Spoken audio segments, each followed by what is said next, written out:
జై శ్రీరామ్. ఇక్కడ ఒక పోస్టర్ చూపిస్తుంది. దళిత క్రైస్తవ ఐక్య వేదిక. ఇదేదో మీటింగ్ పెట్టుకున్నారు. తప్పేం లేదు. దళితులు క్రైస్తవులోకి వచ్చినప్పుడు వాళ్ళు దళితులు ఎట్లయిపోతారో మరి నాకైతే అర్థం కాని ఇష్యూ. ఇంకోటి, ఆ పోస్టర్లో పైన ఎవరి ఫోటో ఉంది? జ్యోతిరావు పూలే ఫోటో ఉంది, అంబేద్కర్ ఫోటో ఉంది, బాబు జగ్జీవన్ రావు ఫోటో ఉంది, కాన్షీరామ్ ఫోటో ఉంది. వీళ్ళందరూ కూడా క్రిస్టియన్స్ కాదు. వీళ్ళంతా కిరస్తానోళ్ళు కాదు వీళ్ళు.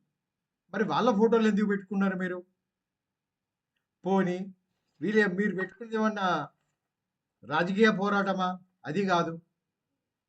ఏదో కూటములనో ఏదో పెట్టుకున్నారు మీరు. మరి దాంట్లో అంబేద్కర్ ఫోటో పెట్టుకోవడం ఏంటిది? కాన్షీరామ్ ఫోటో పెట్టుకోవడం ఏంటిది? బాబు జగ్జీవరావు ఫోటో పెట్టుకోవడం ఏంటిది? జ్యోతిరావు పూలే గురించి ఫోటోలు పెట్టడం ఏంటి? వీళ్ళకు క్రైస్తవులకు ఏం సంబంధం? అంటే ఒక మార్కెటింగ్ స్టార్ట్ చేశాడు క్రైస్తవులు. పోనీ వీళ్ళందరూ కూడా కుల రహిత సమాజం కోసం పోరాడిన వ్యక్తులు వీళ్ళు. జగ్జీవన్ గారు కావచ్చు, కాన్షీరామ్ కావచ్చు, అంబేద్కర్ కావచ్చు, పూలే గారు కావచ్చు, వీళ్ళ నాయకులు ఫోటోలు పెట్టి దళిత క్రైస్తవ వేదిక అంటున్నారు కదా. ఇది ఎంతవరకు కరెక్ట్ అసలు? ఇది ఒక విచిత్రమైన విషయం.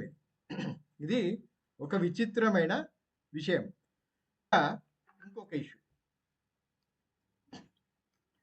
ఇంట్లో వీళ్ళ పేర్లను బట్టి ఒక మందకృష్ణ మాది అంటే నేను గుర్తుపడతా.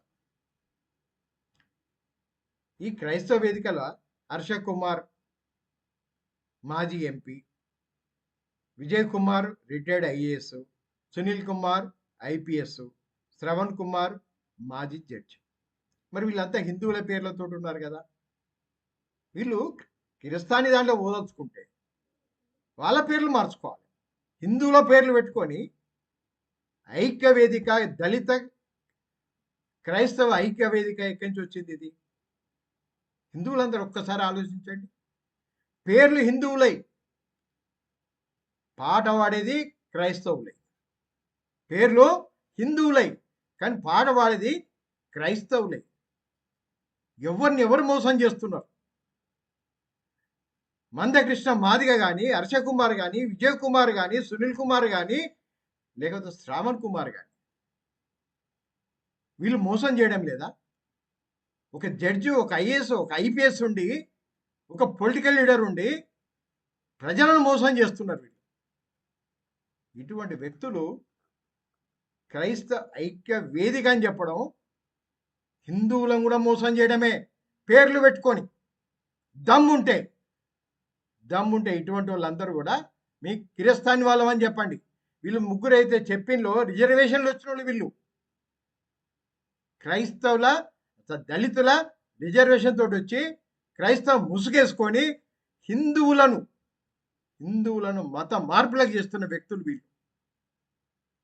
ఒక్కసారి హిందువులందరూ కూడా ఒక్కసారి ఇటువంటి ముసుగులు కప్పుకున్న హర్ష కుమార్ ఉండొచ్చు, విజయ్ కుమార్ ఉండొచ్చు, సునీల్ కుమార్ ఉండొచ్చు, లేకపోతే శ్రవణ్ కుమార్ ఉండొచ్చు.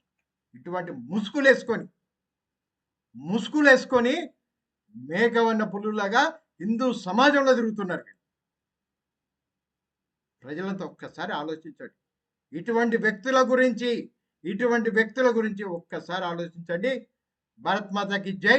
జై హింద్.